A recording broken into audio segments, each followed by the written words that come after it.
Hello दोस्तों, नमस्ते, प्रणाम, जय हिंद। कैसे हैं आप लोग? उम्मीद करते हैं आप सभी लोग अच्छे होंगे, मस्त होंगे, स्वस्थ होंगे। चलिए, तो आज हम लोग पुनः एक बार ARS टेक में अपने चैनल ARS टेक जो है यहाँ पे हम लोग रेलवे संबंधित चर्चा करेंगे। और आज के जो हम लोग के टॉपिक होगा वो टॉपिक होगा EI सिस्टम। अगर हम लोग EI सिस्टम में अभी जो एडवांस टेक्नोलॉजी चल रहा है, हर स्टेशन को EI सिस्टम बनते जा रहा है धीरे धीरे। तो अगर हम लोग काम करते हैं तो जो बेसिक हमारे पास क्या क्या जानकारियाँ होना चाहिए, क्या क्या इंस्ट्रूमेंट होने चाहिए, क्या क्या हम लोग बेसिक काम करते हैं, उसके डिटेल में तो बहुत सारे काम करते हैं, लेकिन जो हम लोग बेसिक काम करते हैं उसके बारे में आज हम लोग चर्चा करेंगे। सबसे पहले कि अगर कहीं भी कोई कंपनी है, रेलवे है, अगर वो आपको प्रोवाइड करता है कि आपको यहाँ से यहाँ तक रेलवे लाइन डालना है ना, इसको जो है सो EI सिस्टम बनाना है, तो आपको एक ज़मीन होगा प्रॉपर और उसका एक मेजरमेंट होगा 1 किलोमीटर, 2 किलोमीटर, 10 किलोमीटर कि इस एरिया में अपना जो है सो कि EI सिस्टम संबंधित हम लोग काम करेंगे। तो उसके लिए गया, उस पर पटरी लग गया, वो भी जो है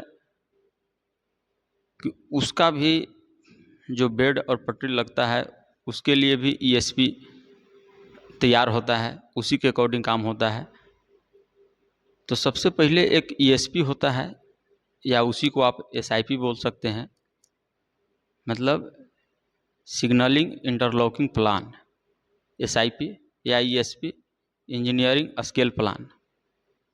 अगर वो प्लान आपके पास है तो उसी प्लान के अकॉर्डिंग आप जो है उस बेड को तैयार कीजिएगा, बेड पे रेलवे ट्रैक लाइन को आप बिठाइएगा, और SIP के अकॉर्डिंग ही आप SIP में डिसाइड दिया रहता है कि कहाँ पे हमको पॉइंट मशीन लगाना है, कहाँ पे सिग्नल लगाना है, कहाँ पे TF लगाना है, TR लगाना है, कहाँ पे गेट होगा, है ना, कहाँ पे हमारा रिले रूम होगा, कहाँ पे SM रूम होगा, ये सारा चीज़ उसमें डिसाइड रहता है। कहाँ पे हमारा लोको शेड होगा, तो उसमें हमारा जो दिया रहता है बेस, जो स्टार्टिंग रहता है, जिसका नाम है SIP, इंजीनियरिंग स्केल प्लान, उसके अकॉर्डिंग हम लोग जो है सो मार्का कर देते हैं। और जो टेक्निकल पर्सन जो रहते हैं, जो मोटर फिटिंग वगैरह करने वाले, जो सन सिग्नल वगैरह, तो उन लोग को मार्का के हिसाब से वहाँ पे पॉइंट फिटिंग कर देते हैं। पॉइंट मीन्स वो रेलवे में आप देखे होंगे कि एक लाइन से जब दूसरे लाइन पे गाड़ी जब आती जाती है तो उसको हम लोग पॉइंट के माध्यम से ही चेंज करते हैं। तो जैसे ही ये आपके पास ESP मिलेगा, आप जो है कि मार्का का काम कर दिए, मार्का के अकॉर्डिंग आपके यहाँ पॉइंट वगैरह, सन सिग्नल, TF TR ट्रैक, वो सब चीज़ आप कर लिए।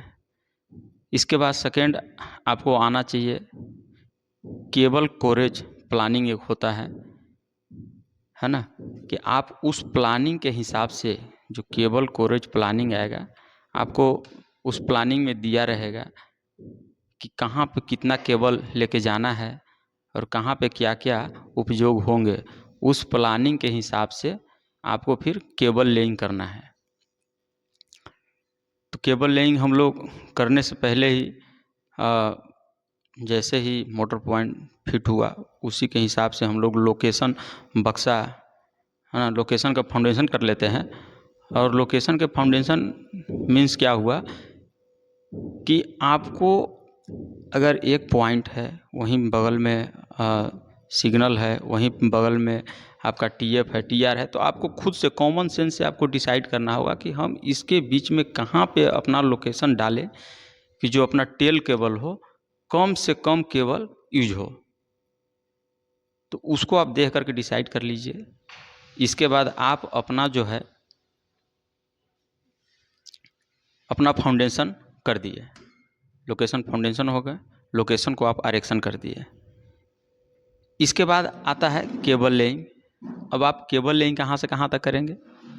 केबल लेइंग आपको उस लोकेशन बक्सा से जो आपका फील्ड में डिवाइस लगा हुआ है, जैसे मोटर पॉइंट और सिग्नल के बारे में हम चर्चा कर रहे हैं, सो लोकेशन बॉक्स से अपने डिवाइस तक केबल जाएगा जिसका नाम टेल केबल होगा।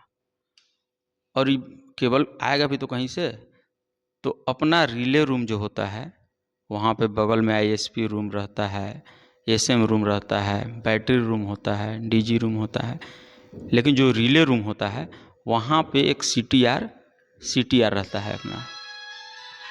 तो उस सीटीआर से केबल को लेइंग करके लाते हैं लोकेशन बॉक्स में, और वो भी जो है सो केबल कोरेज प्लानिंग में ऑलरेडी लिखा हुआ है कि इस बक्सा में कितना अपना केबल आएगा और यहाँ से कितना केबल जाएगा।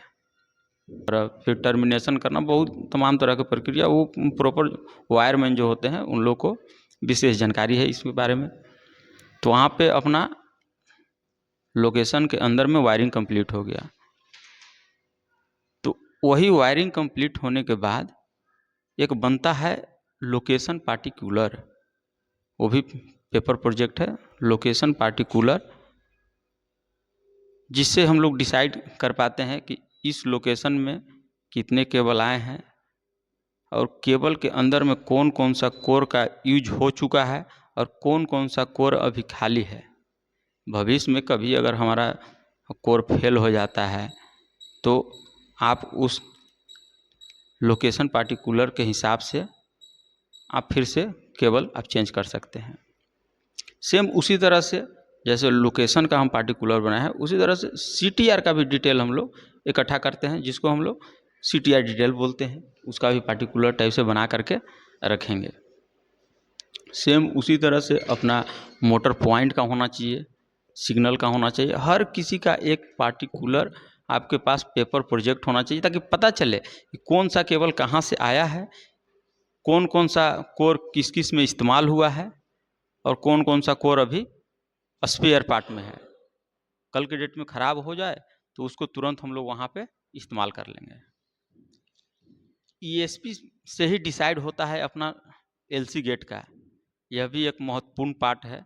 आप कहीं भी अगर रेलवे ट्रैक देखे होंगे तो रोड क्रॉस होता है, जनरली प्लांट है तो या फैक्ट्री है, उसमें एंट्री गेट होता है, उससे पहले जो है सो कि एक एलसी गेट बना होता है, उसका एक प्रॉपर अलग डायग्राम ही होता है और उसी डायग्राम के हिसाब से, लेकिन उसको उस डायग्राम को भी एसआईपी ही डिसाइड करता है कि ये कहाँ पे है, और एलसी गेट का जो वायरिंग वगैरह होता है उसका अलग एक डायग्राम करके आता है। आपको उसके बारे में जानकारी और नॉलेज होना चाहिए।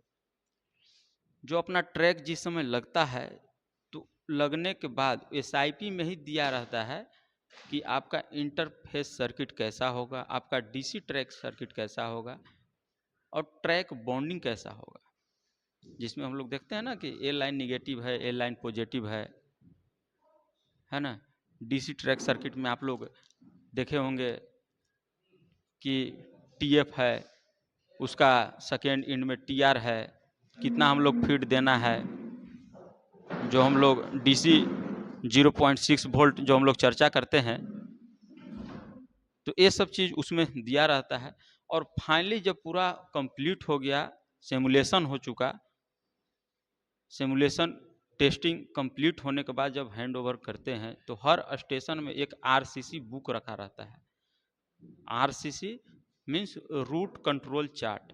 फाइनली हम लोग गाड़ी को ही तो कंट्रोल करने के लिए सारा सिस्टम का इस्तेमाल किए हुए हैं, तो जो रूट कंट्रोल चार्ट होता है उसमें हर एक डिवाइस का पार्टिकुलर, उसमें जो लॉजिकल प्रोग्राम है वो सेट करके और उसी के हिसाब से आरसीसी बना करके एक बुक स्टेशन में दिया रहता है कि अगर आप इस सिस्टम को, अगर आप इस सिग्नल को इस सिग्नल तक अगर आप इस्तेमाल करते हैं, उसके बीच में जितना ट्रैक है, जितना रिले है, जितना आपका मोटर पॉइंट है, सब एक बार में सेट होगा और वैसा ही काम करेगा। अगर उसके अंदर कुछ भी अगर फेल आता है तो आपको सबसे पहले as a station master, as a आप एसेंटिक ईएसएम, सबसे पहले का आपका फर्ज बनता है कि आप जो है आरसीसी को आप चेक कीजिए, उसके अकॉर्डिंग आपका सिस्टम काम कर रहा है नहीं। अगर नहीं काम कर रहा है, इसका मतलब आप समझिए कि आपका ईआई सिस्टम फेल चल रहा है।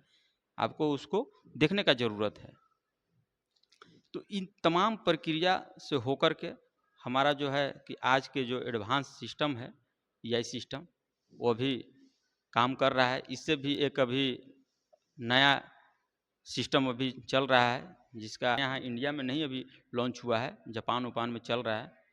तो आई होप कि आप लोग को ये जो बेसिक नॉलेज है एआई सिस्टम का अच्छा लगा होगा।